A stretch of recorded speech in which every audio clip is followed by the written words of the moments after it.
तो चलिए स्टार्ट करते हैं। काफ़ी लोग यहाँ पर जुड़ चुके हैं।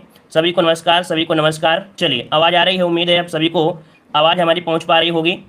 चलिए आ रही है तो चलिए स्टार्ट करते हैं। बहुत ही बेस्ट आपका यहाँ पर टेस्ट पेपर होने वाला है और ऐसा ही आपका लेवल देखने को मिलेगा एग्जाम में भी, ठीक है। तो चलिए यहाँ पर क्वेश्चन दिया गया है कि आपसे खजुराहो समूह के प्रसिद्ध स्मारक किस राज्य में स्थित हैं।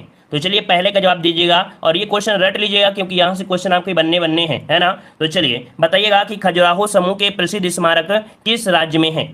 पहले का जवाब काफी लोगों ने दे दिया है, यहाँ पर आपका मध्य प्रदेश, है ना। कौन सा जवाब हो जाएगा, तो आपका मध्य प्रदेश राज्य के छतरपुर जिले में आपका स्थित है खजुराहो के मंदिर, ठीक है ना। और चंदेल राजाओं के द्वारा इसका निर्माण कराया गया था। यहाँ का एक मंदिर है जो कि बहुत ही प्रसिद्ध है, कंदरिया महादेव का मंदिर। अगर क्वेश्चन पूछे कि कंदरिया महादेव का मंदिर कहाँ पर है, तो आपके खजुराहो समूह में भी आपका सम्मिलित आपका मेन आपका मंदिर देखा जाए, सर्वोत्तम मंदिर आपका कंदरिया महादेव का मंदिर है, ठीक है। इतना पॉइंट आपके यहाँ से बन सकता था। अगला क्वेश्चन दिया है कि किस शासक ने भारत में तुगलक वंश की नींव रखी थी। तो ये बताइएगा तुगलक वंश का जो संस्थापक था वो आपका कौन था, तुगलक वंश कौन था।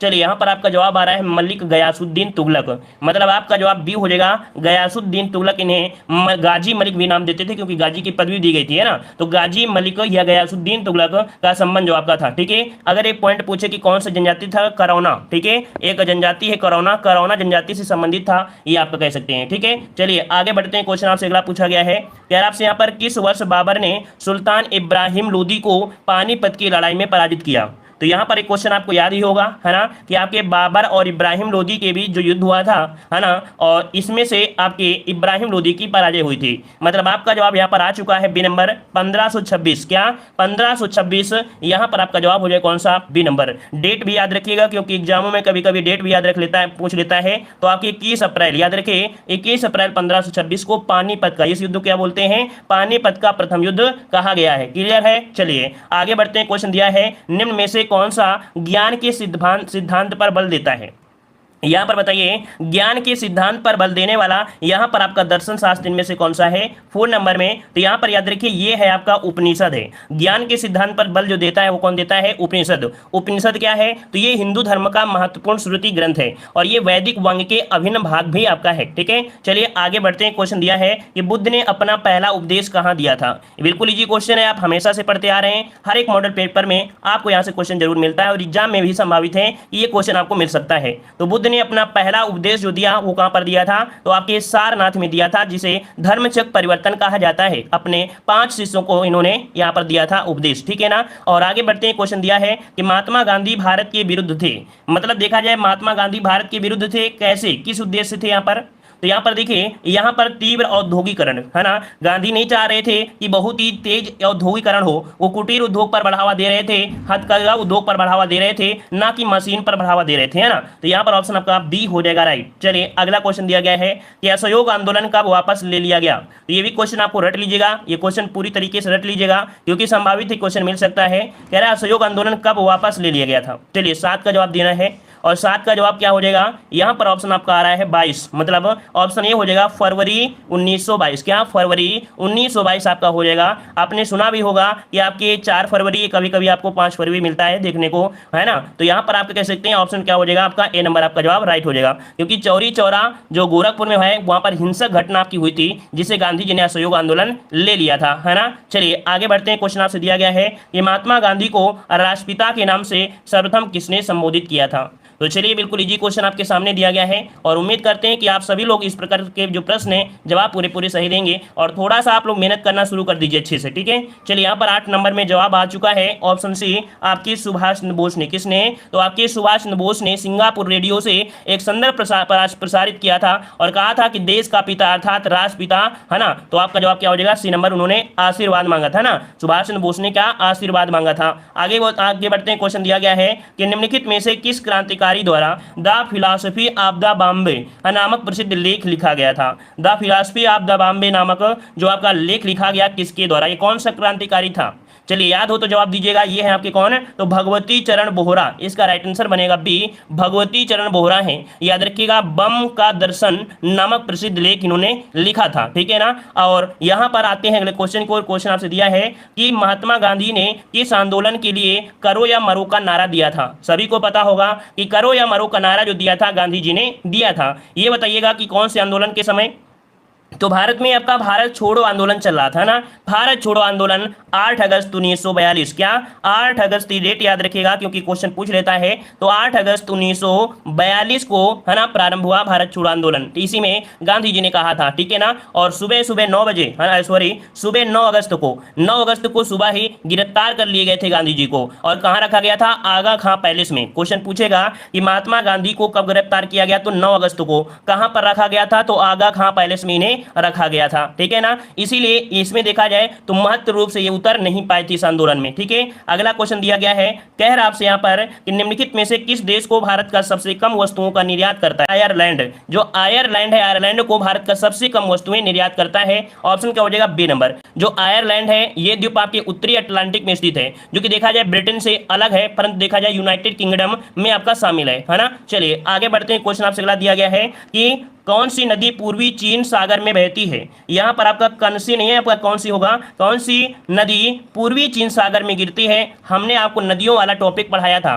तो यहां पर देखिए आपके कौन सी है, तो ये है आपकी यांगसी। इसका 12 का ऑप्शन डी होगा कि यांगसी नदी पूर्वी चीन सागर में बहती है और इसी नदी के किनारे सभ्यताओं का जन्म हुआ है, इसलिए सभ्यता का पालना घर कहते हैं। याद रखिएगा कि यांगसी नदी को सभ्यता का पालना घर कहते हैं। क्या? सभ्यता का पालना घर। नोट करिए कॉपी में कि सभ्यता का पालना घर किसे कहते हैं? तो आपके यांगसी नदी को कहा जाता है। इसमें कई सभ्यताएं भी पनपी हैं, अर्थात उनका जन्म हुआ है, ठीक है ना। चलिए जैसे आप संघाई वगैरह है ना, उत्तरी संघाई, यहां से होकर यह नदी आपकी बहती है और चीन की सबसे बड़ी नदी भी है, चीन की सबसे बड़ी नदी भी है। और दूसरी अगर नदी पूछे कि चीन की दूसरी बड़ी नदी कौन सी है, तो आप यहां पर कह सकते हैं पीली सागर, ठीक है, पीला सागर के नाम से। चलिए आगे बढ़ते हैं। क्वेश्चन दिया है कि तनामी रेगिस्तान निम्नलिखित में से किस देश में स्थित है? देखो एक रेगिस्तान दिया है, तनामी रेगिस्तान, जो कि काफी लोग यहां पर प्रयास कर रहे हैं बहुत ही अच्छी तरीके से। ये आपके ऑस्ट्रेलिया में पड़ती है। कहां पर? तनामी, जो आपके ऑस्ट्रेलिया के द ग्रेट सैंडी रेगिस्तान के पूरब में स्थित है। कौन सा रेगिस्तान? द ग्रेट सैंडी रेगिस्तान के पूरब में स्थित है। ऑप्शन क्या बन जाएगा? सी नंबर आपका हो जाएगा, ठीक है। आगे बढ़ते हैं। क्वेश्चन दिया गया है कि बालाघाट का मलंज खंड क्षेत्र और झुंझुनू का खेतड़ी सिंगना क्षेत्र के महत्वपूर्ण खनन केंद्र है।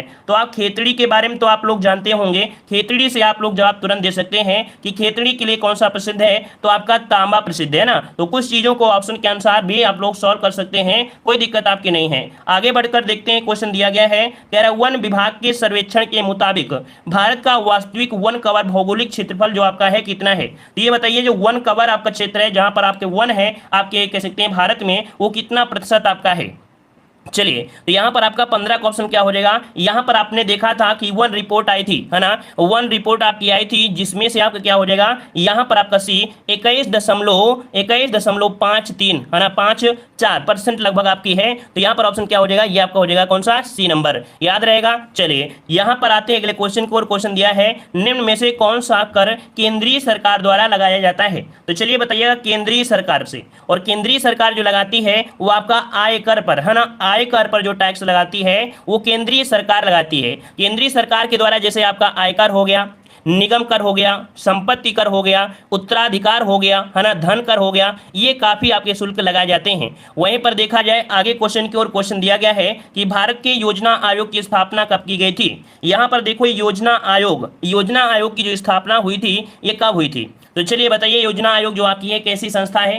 तो ये असंवैधानिक संस्था है। कुल मिलाकर देखा जाए तो ये संस्था बनी थी आपके 15 मार्च 1950 को। ऑप्शन बनेगा सी 15 मार्च, डेट भी याद रखिएगा कि 15 मार्च 1950 को योजना आयोग बनकर तैयार हुआ था, है ना। और इसके जो अध्यक्ष होते कौन होते हैं ये बताइए? भारत के योजना आयोग के जो आपके अध्यक्ष होते हैं वो कौन होते हैं? जल्दी से कमेंट करिए, जल्दी से कमेंट करिए कि योजना आयोग के जो अध्यक्ष होते हैं वो कौन होते हैं। बिल्कुल सही है कि भारत के जो प्रधानमंत्री होते हैं वो इसके अध्यक्ष होते हैं। और योजना आयोग कैसी है? ये असंवैधानिक संस्था, वैधानिक संस्था नहीं है, ये असंवैधानिक संस्था है ना। संविधान में इसका उल्लेख नहीं है, याद रखिएगा, संविधान बनने के बाद ही आपकी संस्था बनी है, ठीक है। अगला क्वेश्चन आपसे दिया गया है कि निम्नलिखित में से कौन सा भारत के आर्थिक आयोजन का उद्देश्य नहीं है? भारत के आर्थिक आयोजन का उद्देश्य नहीं है। तो देखो भैया, औद्योगिकरण की वृद्धि दीजिए, है ना, आर्थिक वृद्धि दीजिए, रोजगार को सृजन दीजिए। यही तो भारत की आर्थिक स्थिति है ना। यहाँ पर जनसंख्या वृद्धि करने से क्या फायदा मिलेगा? जनसंख्या वृद्धि से कोई फायदा थोड़ा है भारत में।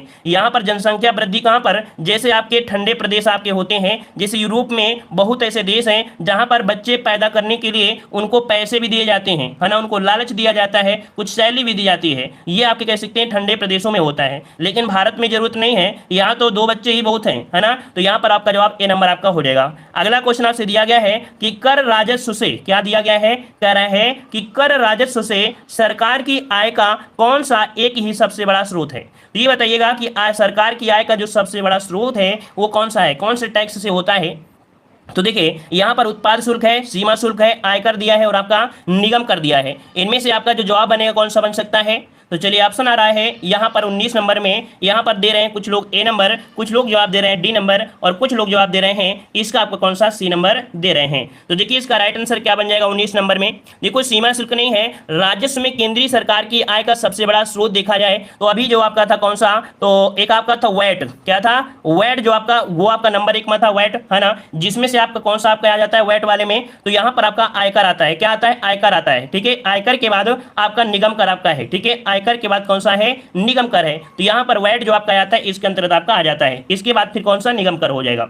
आगे बढ़ते हैं, क्वेश्चन दिया गया है कि संरचनात्मक बेरोजगारी किस कारण उत्पन्न होती है। देखो यहां पर दिया गया है क्या, संरचनात्मक, कैसी, संरचनात्मक बेरोजगारी किस कारण से उत्पन्न होती है, ये यहां पर आपको जवाब देना है। तो चलिए यहां पर 20 नंबर को जवाब देना है। 20 नंबर में यहां पर आपका जवाब हो जाएगा कि अपर्याप्त उत्पादन क्षमता, क्या, अपर्याप्त उत्पादन क्षमता, इसका जो राइट आंसर आपका हो जाएगा वो कौन सा हो जाएगा। तो यहां पर आपका 20 नंबर में बनेगा डी नंबर। मतलब होता क्या है कि आर्थिक विकास होने के कारण नए नए उद्योगों का विकास होता है, जिससे बाजार प्रतियोगिता में वृद्धि होती है और इस तीव्र प्रतियोगिता का सामना नहीं कर पाने के कारण कुछ उद्योग क्या होते हैं, बंद हो जाते हैं, जिससे उनमें से लगे कामगार बेरोजगार हो जाते हैं। इस प्रकार के बेरोजगारी को ही हम लोग संरचनात्मक बेरोजगारी कहते हैं, क्योंकि ये उद्योगों में संरचना परिवर्तन फलस्वरूप होते हैं। तो समझिएगा इसका मतलब क्या हो गया, ठीक है ना। चलिए पीडीएफ आपको टेलीग्राम पे मिल जाएगी, ठीक है, पीडीएफ आपको टेलीग्राम पे मिलेगी। देव जीके ट्रिक आप लोग सर्च कर लीजिएगा और उससे ज्यादा से ज्यादा लोग जुड़िएगा, ठीक है। अगला क्वेश्चन यहाँ पर केवल दिख ही रहा था, लेकिन काफी लोगों ने जवाब इसका दे भी दिया है।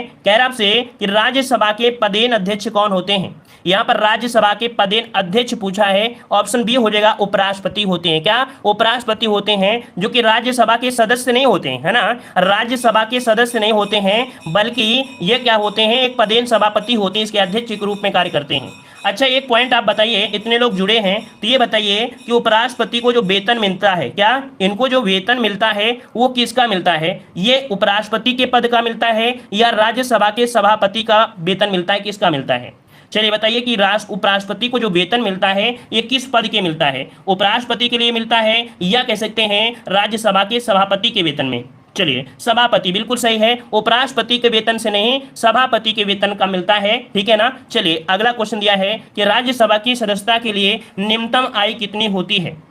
चलिए यहाँ पर जवाब देना है, राज्यसभा की सदस्यता के लिए न्यूनतम आयु कितनी होती है। 22 नंबर में यहाँ पर दे रहे हैं और राज्यसभा के लिए होती है 30 वर्ष। क्या 30 वर्ष होती है राज्यसभा के लिए, 25 वर्ष होती है किसके, लोकसभा के लिए, और 35 वर्ष के लिए 3 आपके होते हैं। कौन, एक होते हैं आपके राष्ट्रपति, एक होते हैं उपराष्ट्रपति और एक होते हैं आपके राज्यपाल। इन 3 व्यक्तियों को ऐसा होना चाहिए कि 35 वर्ष से कम नहीं होना चाहिए, ठीक है। चलिए अगला क्वेश्चन की ओर बढ़ते हैं। अगले क्वेश्चन में आप लोग पहुंच चुके हैं। कह रहा है निम्न में से किसने कभी भी भारत के उप प्रधानमंत्री के रूप में कार्य नहीं किया है।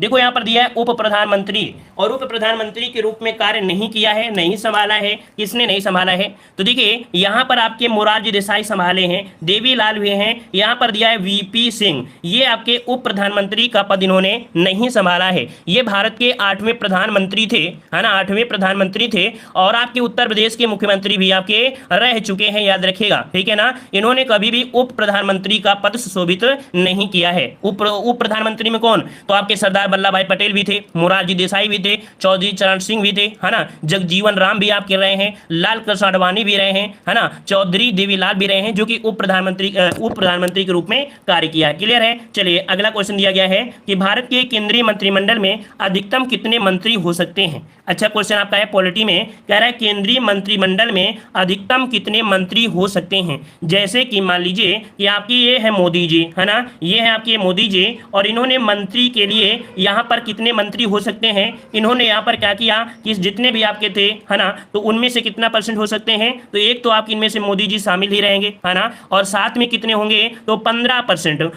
कुल जितने भी सदस्य होते हैं उनका 15% ही लोग इसमें से शामिल हो सकते हैं, वो भी मोदी जी को लेकर शामिल हो सकते हैं, ठीक है ना। तो ऑप्शन क्या हो जाएगा, लोकसभा की कुल संख्या का 15% ही यहां पर कह सकते हैं मंत्रिमंडल में आपके शामिल हो सकते हैं, अर्थात मंत्री बन सकते हैं। क्लियर है। आगे बढ़ते हैं। क्वेश्चन दिया गया है कि भारत के संविधान में निम्न में से किसके विरुद्ध अभियोग चलाने का प्रावधान नहीं है। तो देखिए यहां पर दिया है भारत के संविधान में निम्नलिखित में से किसके विरुद्ध अभियोग की अगर बात करते हैं तो दो शब्दों में होता है, एक बोलते हैं महाभियोग, क्या बोलते हैं, महाभियोग बोला गया है। यह प्रावधान किसके पास नहीं है, अर्थात किस पर महाभियोग नहीं लगा सकते हैं। तो ऑप्शन आ रहा है यहां पर 25 का बी नंबर, राज्य के राज्यपाल, मतलब यहां पर 25 का जो जवाब बनेगा बी हो जाएगा, राज्य के राज्यपाल पर अभियोग नहीं लगाया गया है। यहां पर देखो साफ साफ शब्दों में महाभियोग नहीं बोला गया, क्यों, क्योंकि सब देखा जाए पूरी तरीके से महाभियोग का शब्द हम लोग राष्ट्रपति के लिए प्रयोग करते हैं। किसके लिए, राष्ट्रपति के लिए प्रयोग करते हैं महाभियोग, क्योंकि महाभियोग की प्रक्रिया होती है 2/3 पारित होना, है ना। वहीं पर मुख्य न्यायाधीश को जो हटाया जाता है कदाचित के आधार पर, कैसे, कदाचित असमर्थता के आधार पर मुख्य न्यायाधीश को हटाते हैं, लेकिन प्रक्रिया वही होती है 2/3 ही होती है। क्लियर है। आगे बढ़ते हैं। क्वेश्चन दिया गया है निम्न में से कौन सी भौतिक राशि अन्य से भिन्न है। यहां पर बताइए निम्न में से कौन सी भौतिक राशि अन्य से भिन्न है। यहां पर दिया कार्य, गतिज ऊर्जा, स्थितिज ऊर्जा और आपका यहां पर दिया है बल। तो आपका जवाब क्या हो जाएगा, यहां पर आपका सी, मतलब ये किस प्रकार से आपकी भिन्न है। तो ये जो आपकी है कैसी है, तो आपके यहाँ पर कह सकते हैं कि देखिए यहाँ पर कार्य हो गया, है ना, गतिज ऊर्जा हो गया और स्थिति ऊर्जा, ये कैसी राशियां हैं, ये आपकी अदिश राशियां हैं। कैसी हैं, अदिश राशि हैं। लेकिन ये जो बल है कैसी राशि है, ये सदिश राशि है। इस कारण से क्या है, ये यहाँ पर आपका भिन्न है। समझ में आ गया है, सी नंबर। अगला क्वेश्चन दिया है कि बिजली के करंट का SI यूनिट क्या होता है। बिजली के करंट का SI यूनिट क्या होता है, तो SI यूनिट होता है क्या भाई, तो यहाँ पर आपका हो जाएगा कौन सा भाई, यहाँ पर 27 नंबर में, तो यहां पर बन जाएगा ऑप्शन आपका डी, एम्पियर होता है। क्या, एम्पियर होता है। वहीं पर वाट का होता है शक्ति होता है ना,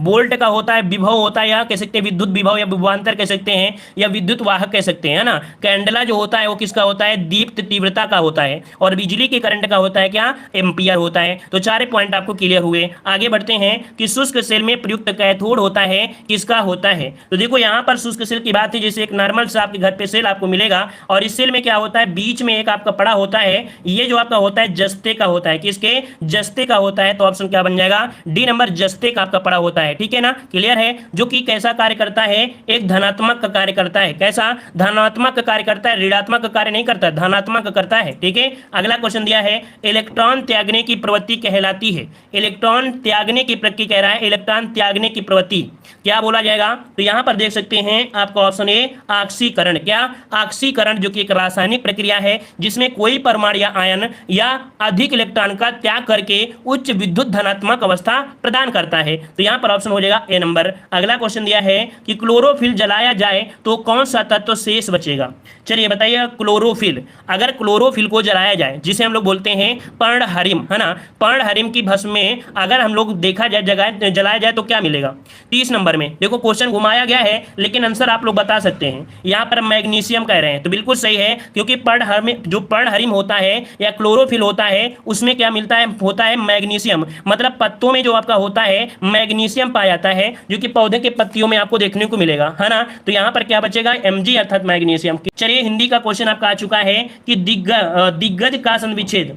चलिए बताइए दिग्गज, यहां पर बताइए कि दिग्गज का संविच्छेद क्या हो जाएगा 36 नंबर में। तो 36 का ऑप्शन दे रहे हैं यहां पर आपका बी नंबर। चलिए भाई बी नंबर वाले कितने कितने लोग हैं जल्दी से देख लीजिए। चलिए देखो दिक धन गज, मतलब ऑप्शन आपका बी हो जाएगा, दिक धन गज हो जाएगा। जब दुरुक्त आपके होते हैं तो यहाँ पर गा का परिवर्तन का में होता है। व्यंजन संधि में रूल होता है कि का परिवर्तन तीसरे वर्ण में गा में परिवर्तन हो जाएगा। ये किसी भी वर्ग में आपका होता है। ठीक है। अगला क्वेश्चन दिया गया है कि निम्नलिखित शब्दों में से कौन सा शब्द सदा बहुवचन में प्रयुक्त होता है। तो चलिए बताइएगा सदा बहुवचन में प्रयुक्त होने वाला शब्द इनमें से कौन सा है। वधु दिया है, गुरु दिया है, साधु दिया है और आपका आंसू दिया गया है। तो चलिए कौन सा हो जाएगा, तो यहाँ पर आपका जवाब आ रहा है 37 नंबर में, यहाँ पर आपका डी दे रहे हैं, कुछ लोग जवाब बी दे रहे हैं, कुछ लोग जवाब यहाँ पर आंसू दे रहे हैं। तो भैया यहाँ पर सदा बहुवचन में प्रयोग बोला गया है, तो आंसू का आंसू ही होता है, आंसुओं नहीं होता है। क्या? आंसू का आंसू ही होता है, चाहे वो एक वचन में हो चाहे बहुवचन में हो, तो आंसू का आंसू ही होता है, आंसुओं नहीं होता है। इस कारण से ऑप्शन क्या बन जाएगा? सी, क्योंकि यहाँ पर जो आपके वधु हैं इनका परिवर्तन हम लोग कर सकते हैं। ठीक है, अगला क्वेश्चन आपसे दिया गया है, कह रहा आपसे सुधा का अनेकार्थी शब्द क्या है? सुधा का अनेकार्थी इनमें से क्या हो जाएगा? सुधा का अनेकार्थी में आपके देखो यहाँ पर दिया गया है आपका अमृत, और अमृत कहाँ पर है? ऑप्शन बी में, मतलब अमृत और पानी ये आपके दिया गया है। यहाँ पर अनेकार्थी पूछा गया है, क्या अनेकार्थी, और इसके अनेकार्थी में क्या होता है? अमृत होता है, पानी भी होता है, और पीयूष भी कहते हैं, जीवन भी कह सकते हैं, अमी बोल सकते हैं, सोम बोल सकते हैं, अमी बोल सकते हैं। ठीक है, आगे बढ़ते हैं। क्वेश्चन दिया है, दिए गए शब्दों में से सरित का समानार्थी शब्द कौन सा नहीं है? यहाँ पर देखो दिया है सरित, सरित का समानार्थी शब्द आपका नहीं है। तो सरित में देखो क्या होता है, सरित मतलब तटनी हो जाएगा, सरित मतलब जयमाला होगा, सरित मतलब यहाँ पर आपका नद होगा। लेकिन यहाँ पर जो दिया है प्रवाह, क्या यहाँ पर सरित का समानार्थी यहाँ पर कह सकते हैं क्या? तो आपका यहाँ पर प्रवाह आपका नहीं होगा, यहाँ पर सरिता का अर्थ आपका नदी होता है, इसलिए यहाँ पर आपका डी नंबर नहीं होगा। अगला दिया गया है कि विश्लेषण शब्द का विलोम शब्द पूछा गया है। यहाँ पर देखो दिया है विश्लेषण और इसका पूछा गया विलोम। तो भाई किसी चीज का अगर विश्लेषण कर रहे हैं तो उसका हम लोग क्या कर सकते हैं? विवेचन कर सकते हैं या संश्लेषण कर सकते हैं। तो यहाँ पर आपका जवाब हो जाएगा सी, संश्लेषण। क्या? विश्लेषण किया था, अब यहाँ पर इसका विलोम संश्लेषण हो जाएगा। आगे बढ़ते हैं, क्वेश्चन दिया गया है, कह रहा है CISE। देखो यहाँ पर जो आपका क्वेश्चन है CISE दिया है, वैसे इसको काट कर यहाँ पर आप CBI कर लीजिएगा। CBI के जो आपके प्रमुख आपका चुना गया है वो किसे चुना गया है? चलिए बताइएगा कि सीबीआई के प्रमुख जो चुना गया है वो किसे चुना गया है? तो यहाँ पर आपके मोदी जी की अध्यक्षता में सुबोध कुमार जायसवाल, राइट आंसर आपका बनेगा यहाँ पर सी, सुबोध कुमार जायसवाल, इसका राइट आंसर आपका सी हो जाएगा। ठीक है ना। अगला क्वेश्चन दिया गया है कि 26 जनवरी 2021 को भारत की गणतंत्र दिवस परेड में मुख्य अतिथि कौन थे? तो यहाँ पर देखो दिया है जायस बोल्सोनारो, ये तो आपके है नहीं है, कोविड-19 कारण से मना भी कर दिया था। तो यहाँ पर आपके मौजूद कौन थे? मौजूद थे आपके चंद्रिका प्रसाद संतोखी। क्या उन शामिल थे? तो चंद्रिका प्रसाद संकोशी ये आपके शामिल थे, संतोखी शामिल थे। ये कौन थे? तो ये आपके कह सकते हैं सूरीनाम देश के थे। कहाँ के थे? सूरीनाम। और ये सूरीनाम जो आपका देश है कहाँ पड़ता है? तो आपके दक्षिण अमेरिका का एक छोटा सा आपका देश है। तो यहाँ पर आपका जवाब क्या हो जाएगा? डी नंबर आपका हो जाएगा। ठीक है ना। आते हैं अगले क्वेश्चन को, और क्वेश्चन आपसे दिया गया है कि अंतरराष्ट्रीय परमाणु हथियार का पूर्ण उन्मूलन दिवस कब मनाते हैं? तो अंतरराष्ट्रीय परमाणु हथियार का पूर्ण उन्मूलन मनाते हैं, आपके ऑप्शन कौन सा बन सकता है? तो देखिए यहां पर ऑप्शन सी 26 सितंबर, कौन सा डेट? 26 सितंबर, ऑप्शन आपका सी हो जाएगा। यहां पर अंतरराष्ट्रीय परमाणु हथियार का पूर्ण उन्मूलन दिवस के रूप में मनाते हैं। नेक्स्ट क्वेश्चन दिया है कि किसकी अध्यक्षता में कोविड-19 वैक्सीन की क्रियान्वयन समिति का गठन किया गया? तो आपने न्यूज़पेपर में सुना होगा, उसमें सुने हो, करंट अफेयर पढ़े होंगे, या आपने टीवी न्यूज चैनल पढ़ा होगा कि RS शर्मा की आपकी अध्यक्षता में वैक्सीन क्रियान्वयन की समिति का गठन किया गया है। ऑप्शन बनेगा यहाँ पर आपका ए नंबर। नेक्स्ट क्वेश्चन दिया है कि लेह की किस घाटी में पहली आयशा क्लाइंबिंग उत्सव मनाया गया है? तो देखिए लेह में एक घाटी है जिसका नाम है क्या? तो यहाँ पर नुब्रा घाटी। नुब्रा घाटी में पहला आयशा क्या?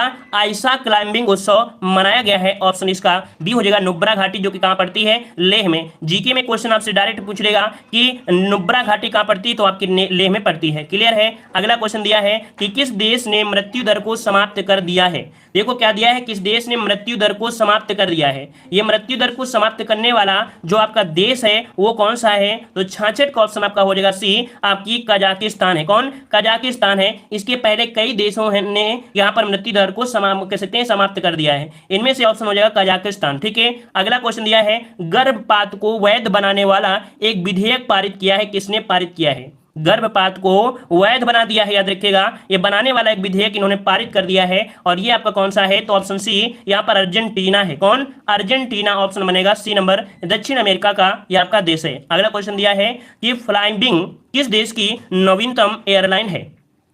फ्लाइंग किस देश की नवीनतम एयरलाइन है? इसका नाम क्या है?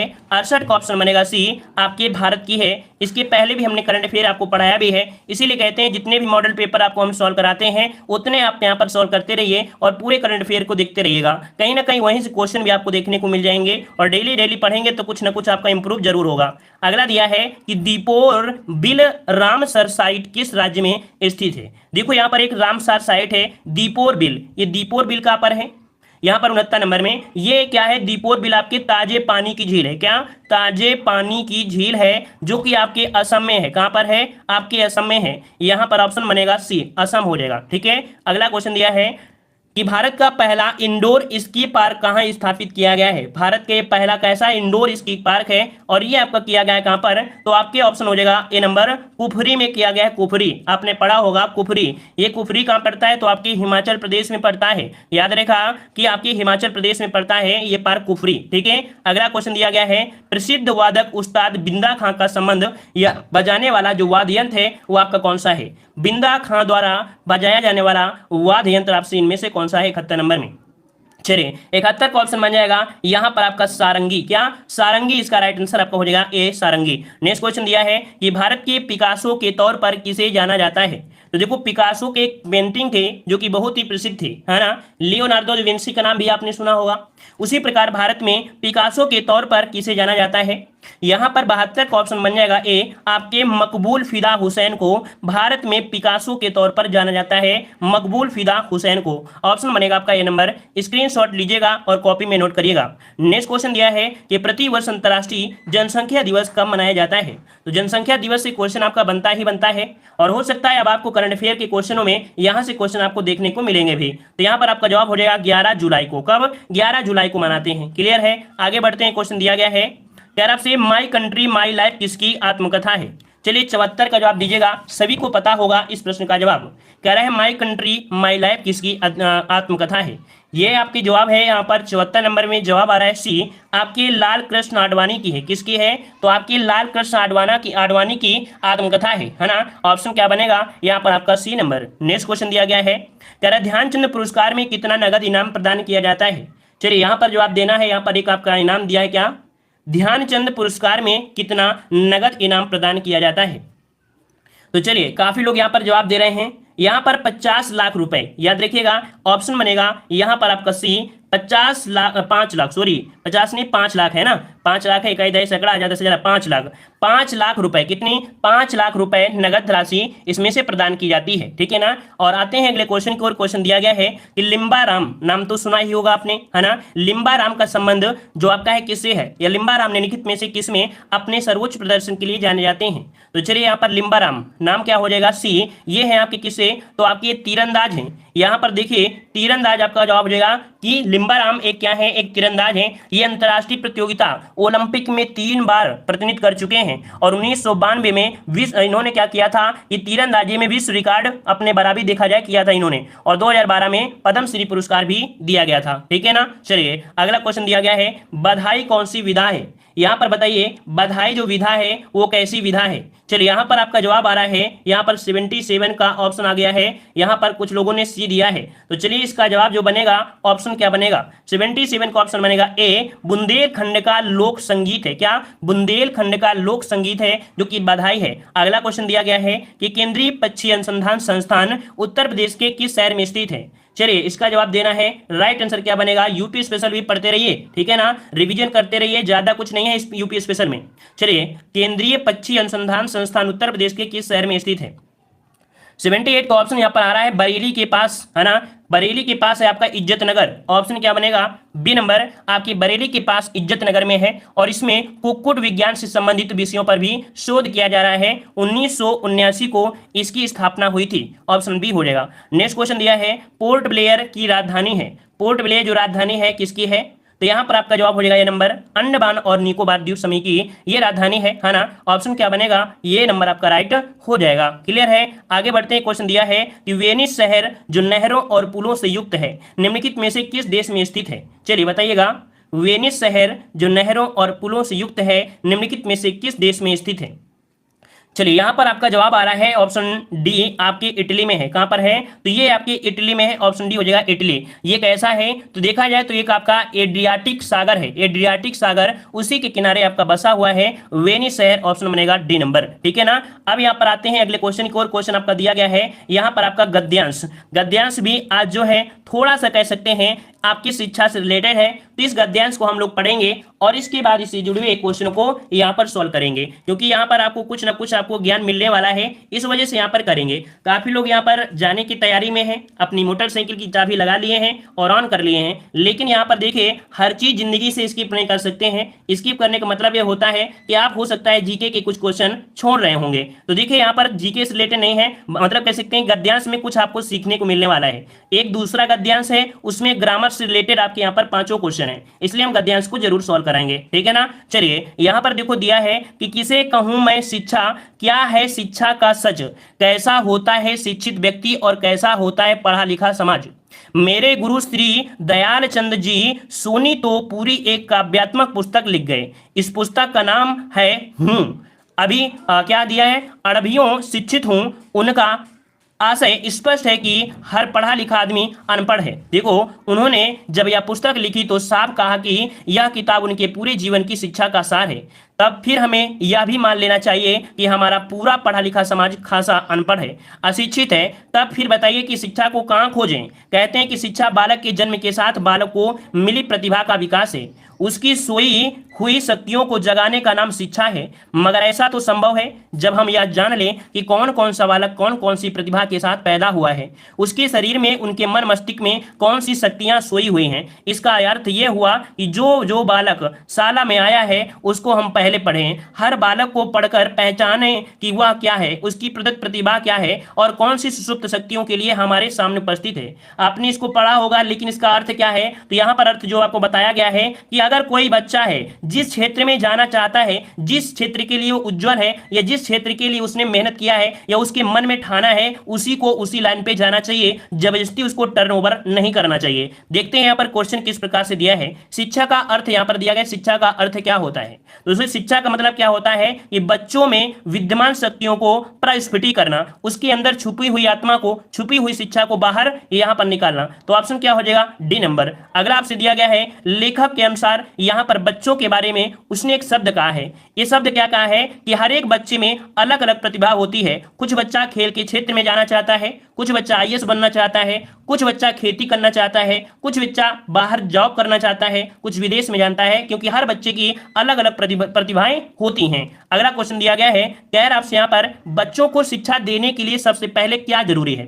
बच्चों को शिक्षा देने के लिए सबसे पहले क्या जरूरी है, तो यहाँ पर देखिए सबसे पहले जो आपकी जरूरी होती है उसकी क्षमताओं को समझिए, है ना। मतलब बच्चों की समस्त क्षमताओं प्रतिभाओं को जानने के लिए उन्हें पढ़ना जरूरी है ना। यहाँ पर वो किस क्षेत्र लायक है, कैसा है, वो आपको जानना जरूरी है। ऑप्शन सी हो जाएगा। अगला क्वेश्चन दिया गया है कि इस गद्यांश में शिक्षा का कौन सा सिद्धांत निहित है, इसमें क्या प्रेरणा दी गई है इस वाले गद्यांश में। तो देखो यहाँ पर दिया है सभी बच्चों में व्यक्तित्व भिन्नता होती है, हर एक बच्चों में जो ज्ञान की होती भिन्नता होती है ना। अगला दिया गया है कि हर बालक को पढ़ पढ़ कर पहचाने कि वह क्या है, वाक्य में पहचाने क्रिया करता हो सकता है। देखिए अब क्वेश्चन इसी से दिया गया है, कोई नया क्वेश्चन नहीं है, बस बल्कि इसी से निकाला गया है। कह रहा आपसे यहाँ पर 45 में कह रहा है हर बालक को पढ़ पढ़ कर पहचाने कि वह क्या है, वाक्य में पहचाने, क्या पहचाने हैं, वाक्य में पहचाने क्रिया का कर्ता हो सकता है।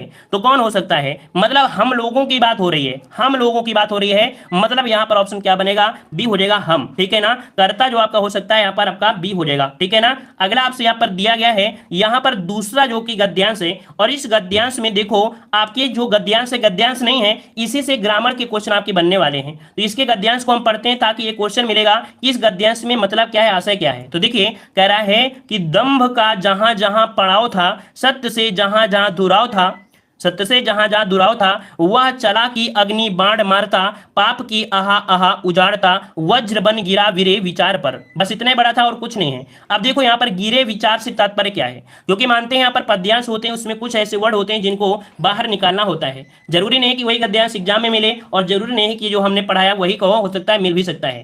तो देखो विचार गिरे, इसका मतलब जो यहाँ पर निकलेगा कि सत्य और हित से परे विचार। क्या गिरे विचार मतलब होता है सत्य और हित से परे विचार, इसका ऑप्शन सी बनेगा, ठीक है ना। अगला दिया गया है कि नौजवान शहीद से, क्या दिया है, नौजवान शहीद ने अग्नि बाण इसलिए चलाए क्योंकि वह क्या था, तो यहां पर स्वराज स्थापित करना चाहता था, स्वराज स्थापित करना चाहता था, बी नंबर। अगला दिया है दुराव शब्द से तात्पर्य क्या है। यहां पर दुराव का अर्थ क्या होता है, दुराव का अर्थ क्या होता है यहां पर, तो दुराव का अर्थ हो जाएगा बैर, क्या हो जाएगा, बैर हो जाएगा। और जहां जहां शब्द जो आपका है क्या, जहां जहां शब्द देखने में सेम ही लग रहे हैं, मतलब यहां पर आपका हो जाएगा पुनरुक्त शब्द योग, क्योंकि वहीं पर आपका दुरुक्ति किया गया है, क्या दुरुक्ति किया गया है, एक ही शब्द आपको है तो क्या हो जाएगा पुनरुक्ति। अगर पूछ लेते जहां जहां में कौन सा अलंकार है तो क्या बोलते, तब भी बोलते पुनरुक्ति प्रकाश है ना। ऑप्शन क्या हो जाएगा बी नंबर। अगला है पाप का विलोम क्या होता है, पाप का विलोम क्या होता है, पाप का विलोम, आपने पाप किया है और पाप के बाद क्या हो जाएगा, तो आपको क्या करना चाहिए, बिल्कुल सही है, लेकिन इस प्रश्न का जवाब आपको कमेंट बॉक्स में देना चाहिए, है ना, क्योंकि इजी है और इस प्रश्न का जवाब आप लोग आसानी से दे सकते हैं। ऑफलाइन भी कमेंट जरूर किया करें, इससे पता चलता है कि आप लोग वीडियो को पूरा देखते हैं। सभी के लिए धन्यवाद।